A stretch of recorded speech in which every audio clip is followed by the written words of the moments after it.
Bom dia, muito obrigado. Inicialmente, excelentíssimo senhor presidente dessa mesa, senador Lacier Martins, excelentíssimos senadores e senadoras, membros da Comissão de Relações Exteriores de Defesa do Senado, excelentíssimo embaixador Otávio Henrique Cortes, senhores representantes da mídia, senhores convidados, senhoras e senhores. Em primeiro lugar, permita-me dizer o quão me sinto honrada em comparecer perante esta nobre Comissão de Relações Exteriores e Defesa para ser submetida à sabatina no contexto da indicação de meu nome a ser considerado por Vossas Excelências para servir como embaixadora na República da Sérvia e cumulativamente junto à República de Montenegro. Além de honrada, sinto-me igualmente feliz por essa oportunidade de encontrar os integrantes da CRED para poder dialogar sobre a Sérvia, país para o qual meu nome está sendo proposto. Sinto-me igualmente feliz pela oportunidade de apresentar algumas ideias iniciais para a intensificação do relacionamento bilateral Brasil-Sérvia. Desde já, antecipo que o concurso de Vossas Excelências a essas ideias iniciais será muito bem-vindo. Antes de entrar no âmago da questão, gostaria também de agradecer a todos os amigos e colegas da FEPA aqui presentes pelo modo seguro com que conduziram todos os preparativos para a realização dessa sabatina no dia de hoje. Começaria essa apresentação sobre a República da Sérvia, lhe relembrando alguns fatos essenciais de natureza geográfica, política e econômica sobre o país, a fim de estruturar o pano de fundo sobre o qual se constroem as relações bilaterais Brasil-Sérvia. Situada nos Balcãs, em uma área de 88.361 quilômetros quadrados, a Sérvia, excluído o Kosovo, tem uma população de 7.498.000 habitantes, dos quais 1.639.000 vivem na capital, Belgrado. A religião principal é a ortodoxa, assim como na Etiópia. Ela é praticada por cerca de 80,48% da população. A religião muçulmana é professada por 2,8%. E depois há cultos diversos praticados por cerca de 2,89% da população e 9,66% da população declaram-se agnósticos. Do ponto de vista histórico, os sérvios teriam chegado aos Balcãs no século VI d.C. E isso é extremamente importante para se entender posteriores desdobramentos da história contemporânea da Sérvia. O mais dramático, e na atualidade, desde 1980, os desdobramentos na Sérvia têm sido muitos e profundos, dramáticos, sangrentos. O mais dramático deles é a questão do Kosovo, que permeia todo o relacionamento, tanto no ponto de vista interno como externo da Sérvia. Em termos históricos, então, em 1389, a Sérvia é dizimada pelos chamados turcos de Murat, na Batalha de Kosovo, o que leva a ser absorvida por 4 séculos ao Império Otomano, isto é, do século XV ao século XVIII. O país só volta a existir como tal em 1878, após a realização do Congresso de Berlim. Em 1908, ao término da Primeira Guerra Mundial, forma-se o Reino dos Sérvios, Croatas e Eslovenos, o qual, em 1929, é renomeado Reino da Iugoslávia. Em 1945, portanto, após o término da Segunda Guerra Mundial, a Sérvia se torna uma das províncias da República Federativa Socialista da Iugoslávia. Transcorridos, então, um pouco mais de 4 décadas, em 91, após a queda do Muro de Berlim, começa a dissolução da Sérvia, com a separação da Eslovênia, Macedônia, Croácia e Bósnia-Herzegovina. Em 1992, Sérvia e Montenegro formam a República Federativa da Iugoslávia. Em 1995, em paralelo, estavam acontecendo os conflitos entre a Sérvia e a Bósnia-Herzegovina. Assina-se o Acordo de Dayton, que põe fim a esta guerra. No entanto, em 1998, inicia-se a Guerra do Kosovo. Em 1999, começam os bombardeios da OTAN sem autorização do Conselho de Segurança das Nações Unidas, o que leva à rendição sérvia e em seguida, a que o Kosovo torne-se um protetorado da ONU, permanecendo fora da Sérvia. Em 2000, ocorre a renúncia de Slobodan Milosevic. Essa história, então, da atualidade continua conturbada. Em 2003, a Iugoslávia é renomeada União da Sérvia e Montenegro. Em 2006, Montenegro declara independência e a atual Sérvia surge em 5 de junho de 2006, como República da Sérvia. Portanto, há pouco mais de 9 anos. Em 17 de fevereiro de 2008, ocorre um novo elemento dramático na história da Sérvia, que é o fato que o Kosovo declara sua independência unilateralmente. Naturalmente, Belgrado declara esse movimento ilegal, mas o fato é que uma boa parte da comunidade internacional, não só os Estados Unidos, mas também vários países da União, a maioria dos países da União Europeia, a reconhecerem a independência do Kosovo.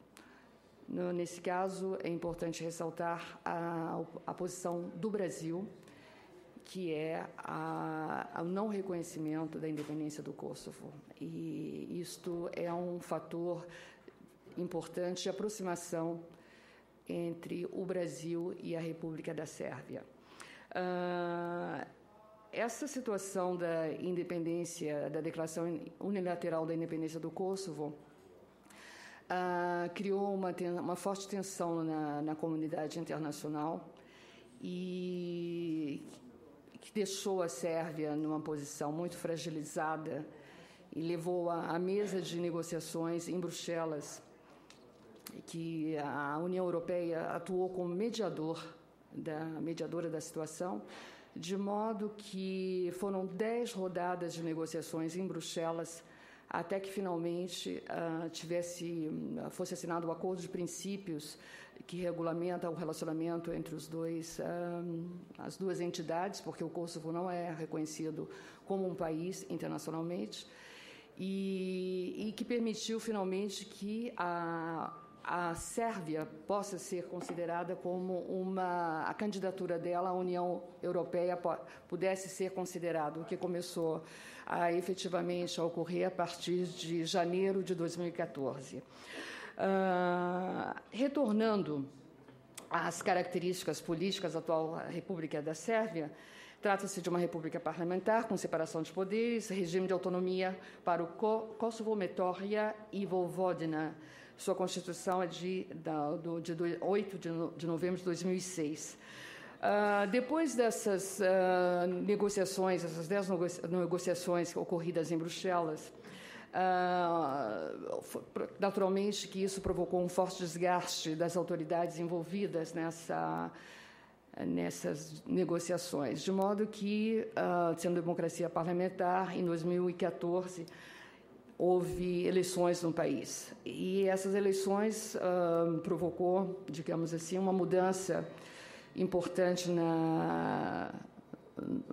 no partido que venceu as eleições, porque o Partido Democrata Sérbio, que é de tendência europeísta, e que, enfim, digamos, esteve mais à frente das negociações em Bruxelas, perdeu de modo significativo as eleições, passou realmente para o segundo plano, enquanto o Partido Progressista Sérvio, o SNS, tomou a primazia como nunca visto antes.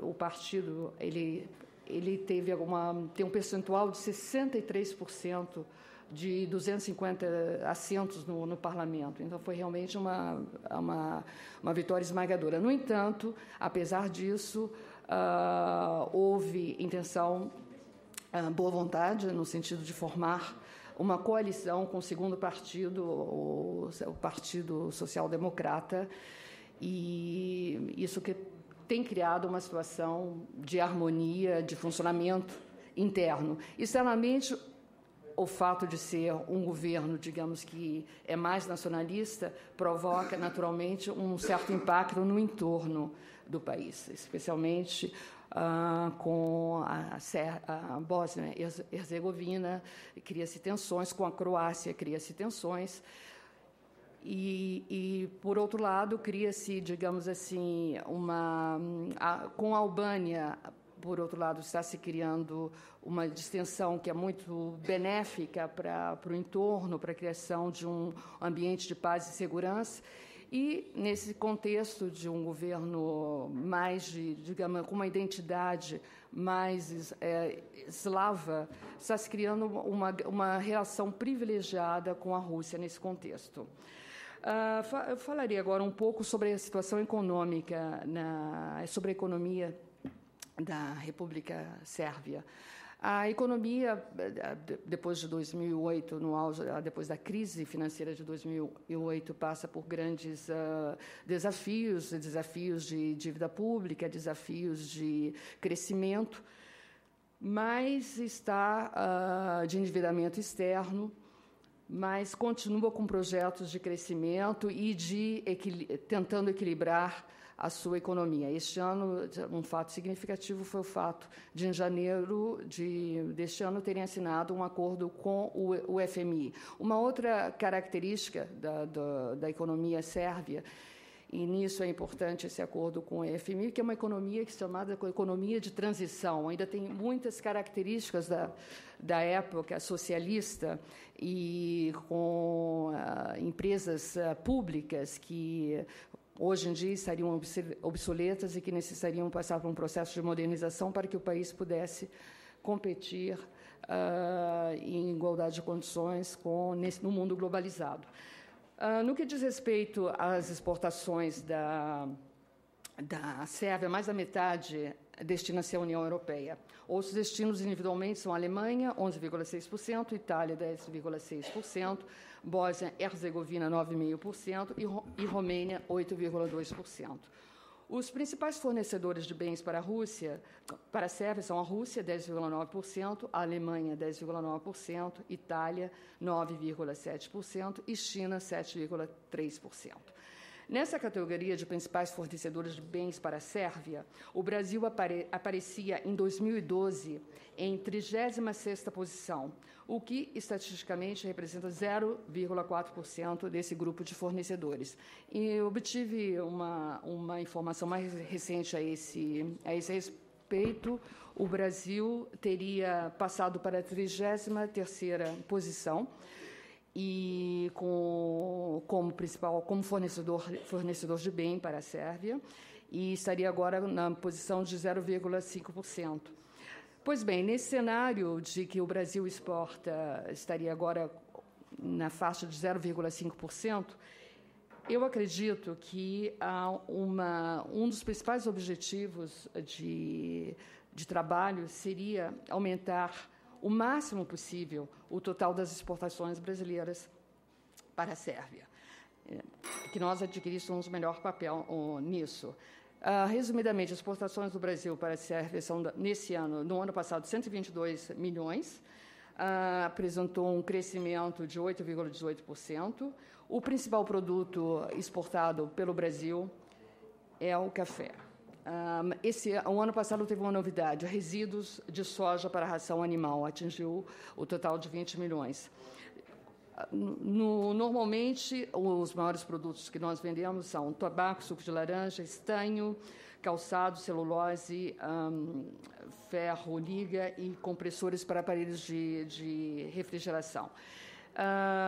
Com relação à política externa, a política externa hoje da Sérvia ela tem dois objetivos. Um é o relacionamento dela com a União Europeia, o seu acesso, outro é o seu relacionamento também com a Rússia e, subsidiariamente, melhorar o seu relacionamento com os vizinhos e diversificar esse seu relacionamento, porque o relacionamento da Sérvia, a Sérvia está tentando diversificar e procurar alternativas aos principais atores que têm atuado na sua história recente. Nesse sentido, o Brasil tem, digamos assim, tem uma expressão que eu considero particularmente muito bonita mesmo. Se diz que o Brasil e a Sérvia têm um legado de proximidade. Esse legado de proximidade ele se inicia na época do movimento dos não-alinhados, onde o Brasil atuava como observador. Então, isso já criou um vínculo muito grande com o país. Um segundo vínculo importante com o país resulta do fato de que o Brasil foi um dos poucos países que, durante os bombardeios da OTAN, manteve a sua embaixada aberta em Belgrado, em 1999. Isso é um elemento considerado, digamos, que dá um peso muito especial ao relacionamento bilateral. E nessa questão a Sérvia tem uma grande expectativa em relação ao Brasil. A Sérvia vê o Brasil como um país, um ator global capaz de promover a paz e o desenvolvimento socioeconômico, e desejariam estreitar o máximo possível esse relacionamento. Eu vou deixar outras questões sobre, já que o tempo está se esgotando, fico à disposição para responder a outras perguntas sobre a agenda, a política externa da Sérvia. Eu só queria falar um momento sobre Montenegro. Montenegro, então, é cumulativa com a Sérvia, e o embaixador aqui será designado cobrirá também esse país. Nós temos uma pauta, uma agenda a ser desenvolvida com Montenegro.